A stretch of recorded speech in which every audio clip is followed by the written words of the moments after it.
Halloween is almost here. It's always been my favorite time of year. It's my favorite holiday. It's up there with Christmas, in my opinion. And in many ways, it's better than Christmas.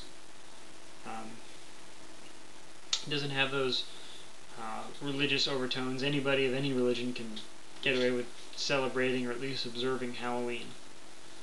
There's not a lot of prep time. You don't have to plan for months and months in advance. To participate, the least you do is go out when you're out shopping at the grocery store or Walmart or whatever. You buy a bag of candy, give it out your door. Simple as that. No trees have to die for Christmas. There's no fighting in the toy stores for that one particular costume. It doesn't happen. There's no parking issues. There's no long distance trips to visit their relatives. It's just a good secular type holiday, and it's been a favorite of mine. When I was younger, much younger, I stopped trick-or-treating around 10 or 11, and my dad kind of got me started. And there's a family history of going a little bit nuts for Halloween. I remember my dad and I built a coffin, the old West style, kind of body-shaped coffin. Stood that up in the driveway, had the strobe light going we had, and creepy music, and some gravestones. First year.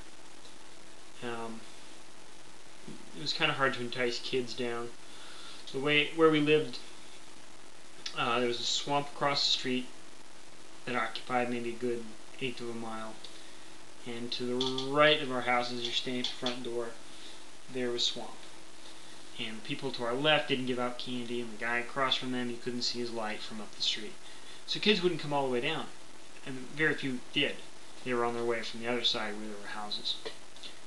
And after the first couple of years, I moved to the front steps, and it started to spiral up from there. My dad had a 40-foot canvas that my grandfather got me at a yard sale.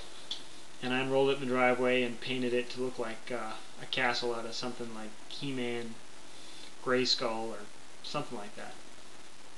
And that attached over the front of the house to mask the house. That's how big this was. Anchored it up on the roof and hung it down. And then my dad got some pasteboard drums from work, and put those on the side, cut them in half, stacked them 3 high, and I can't remember if that happened simultaneously, but at some point I built another tower out of angle iron shelving over the front steps, which was kind of centered on the house, and then wrapped that in canvas, painted that like stonework. And you could actually sit in the central turret and had a window in it you could give out candy from. And my buddy Jim, who when I outgrew the coffin, Jim was much shorter than I was. So Jim would be in the coffin out on the lawn, propped up, dressed up in a vampire, looking good. And we had the creepy music and strobe light, and it was a good thing. A lot of kids would look forward to it every year. I'd be out working on the yard, working on the project, or doing something. And I remember looking out onto the street, and I'd see kids on their bicycles, and they'd be coming down the street, and they'd kind of do a slow turn in front of the house, looking at me, see what I was doing, and they'd go back up the street. Or you'd see kids walking back from the bus stop, pointing, "Yeah, that place is great on Halloween." And it was definitely a thing for the neighborhood.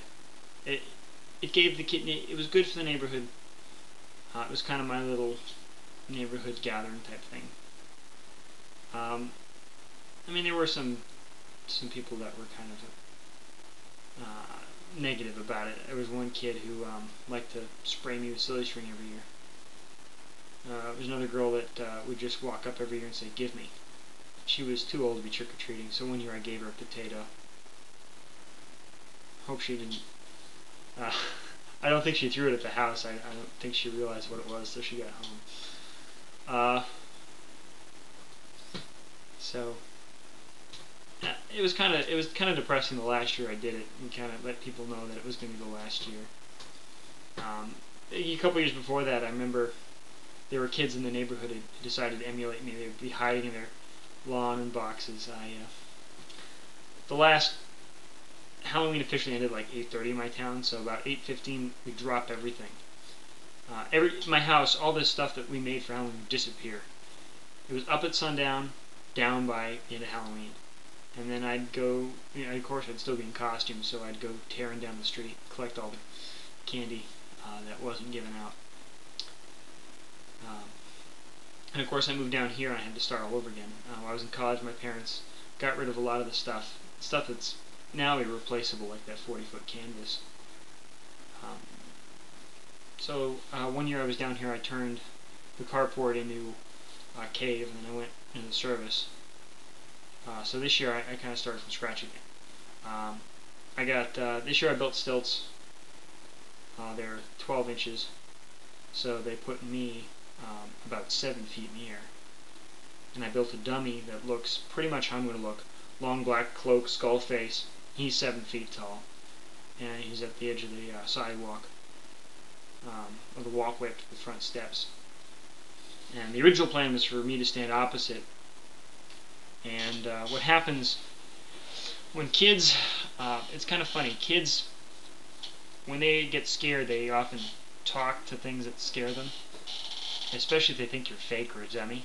Like, oh, you're a dummy, you can't scare me, you're not going to move. And then, of course, when you do move, it sort of shakes their little world. And funny things happen. I got shot one year. Kids out there with laser guns, and I just kind of laughed at them. Parents running, screaming in terror. One drunken lady came up in Massachusetts and yelled at my poor friend Jimbo for scaring her the year before. It was his first year there. She was really pissed at me.